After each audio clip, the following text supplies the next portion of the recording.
মাঠে ভলিবল ফেরাতে এক হলেন সাবেক ও বর্তমান খেলোয়াড়রা।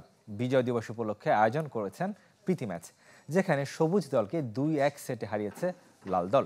তবে দ্রুত নতুন কার্যনির্বাহী কমিটি করে মাঠে খেলা ফেরানোর আহ্বান সবার। বছর শেষের খুশি নগদে হবে বেশি। নগদ পেমেন্টে নির্দিষ্ট ক্যাটাগরির কেনাকাটায় 300 টাকা পর্যন্ত ক্যাশব্যাক। ফেডারেশন আছে, তবে নেই কার্যক্রম। রাজনৈতিক পট পরিবর্তনের পর এভাবেই চলছে দেশের ভলিবল। তাই সাবেকরা এক হয়েছেন, মাঠে খেলা ফেরাতে নিজেরাই আয়োজন করেছেন বিজয় দিবস প্রীতি ম্যাচ। লাল ও সবুজ দলে ভাগ হয়ে খেলা, আর তা উপভোগ করতে মাঠে ছুটে এসেছেন সাবেক শিক্ষা প্রতিমন্ত্রী ও ভলিবল খেলোয়াড় এহসানুল হক মিলন। এই আয়োজনের সাথে ছিল পৃষ্ঠপোষক রেডিয়েন্ট ফার্মাসিউটিক্যালস। ভবিষ্যতেও ভলিবলকে আরও এগিয়ে নেওয়ার প্রত্যয় তাদের।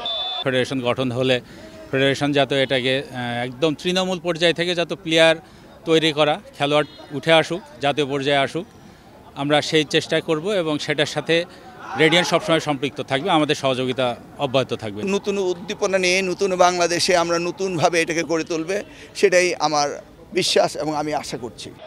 বিশ্ব র্যাঙ্কিংয়ে ভারতের চেয়েও এগিয়ে বাংলাদেশ 69 নম্বরে। তবে প্রায় 7 মাস কোনো আন্তর্জাতিক ম্যাচ না খেলায় বছর শেষে র্যাঙ্কিংয়ে অবনমন অনিবার্য। তাই খেলা মাঠে ফেরাতে আকুতি খেলোয়াড়দের। টুর্নামেন্ট আমাদের না খেললে আমরা কিন্তু আগের জায়গায় চলে যাবো ভলিবলে। সো আমরা চাই টুর্নামেন্টগুলো খেলার খুবই প্রয়োজন আমাদের, এবং আমাদের ন্যাশনাল টিমটা দ্রুত চালু হোক, কারণ সামনে যে টুর্নামেন্টগুলো আছে ন্যাশনাল টিম দীর্ঘদিন মেয়াদে ক্যাম্পিং না রাখতে পারলে আমাদের টিম নষ্ট হয়ে যাবে। এতদিন খেলাধুলা নাই, সেই কারণে কিন্তু আমরা প্লেয়াররা ক্ষতিগ্রস্ত হচ্ছি, কারণ আমরা দেখেন আর আগের মতো ওরকম বডি ফিটনেস কারো ভেবে নাই। সাবেকদের বিশ্বাস নিষ্ক্রিয় ফেডারেশনে গতি ফেরাতে পারে